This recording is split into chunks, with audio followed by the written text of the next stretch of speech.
போராட்டத்தை முன்னெடுத்திருக்கின்றது. இன்றைக்கு தேசிய கல்விக் கொள்கை என்கின்ற ஒரு கொள்கையை கொண்டு வந்து எந்த மாநிலத்தினுடைய கல்வி பிரதிநிதிகளையும் கலந்து ஆலோசிக்காமல் தான் தோன்றித்தனமாக தன்னுடைய பாசிச கொள்கைகளை முற்றிலுமாக வைத்து இன்றைக்கு இந்த தேசிய கல்விக் கொள்கை என்கின்ற ஒரு கல்விக் கொள்கையை இன்றைக்கு இந்த பாசிச அரசு உருவாக்கி இருக்கின்றது. அந்த கல்விக் கொள்கையை நாம் ஏற்றால் மட்டும்தான் தமிழ்நாட்டிற்கு கல்விக்காக வழங்க வேண்டிய நிதியை வழங்குவோம் என்று மிரட்டல் விடுகின்றார்கள். எந்த மிரட்டலுக்கும் அஞ்சக்கூடிய மாநிலம் அல்ல தமிழ்நாடு. இது மொழிக்காக தங்களுடைய உயிர்களையும் தியாகம் செய்த மாநிலம் என்பதை நிரூபிப்பதற்காக தான் இன்றைக்கு இந்த போராட்டத்தை தொடர்ந்து மாணவர் அமைப்பினர் போராடி வருகின்றோம்.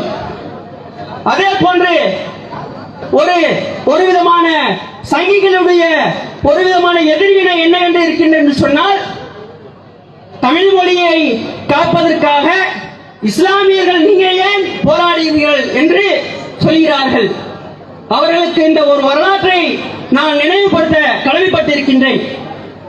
இந்திய எதிர்ப்பு போராட்டத்திலே பெரியாருடைய தளபதிகளாக விளங்கியது அந்த திருச்சியிலிருந்து சென்னையை நோக்கி வந்த பேரணியிலே தளபதிகளாக விளங்கியது கலிமுல்லா சாஹிப்பும் திருப்பூர் மைதீனும் என்பதை அந்த சங்கிகளுக்கு நான் நினைவு கூற கடமைப்பட்டிருக்கின்றேன்.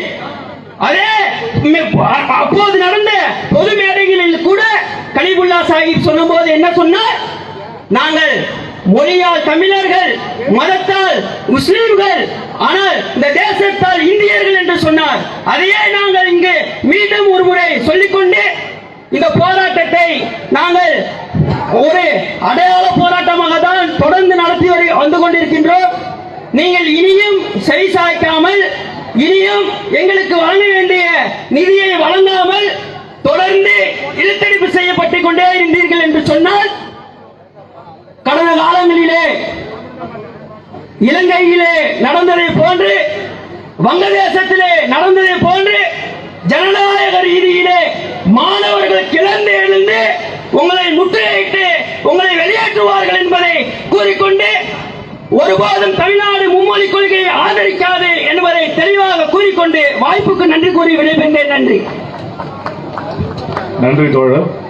அடுத்தபடியாக மதிமுக மாநில துணை செயலாளர்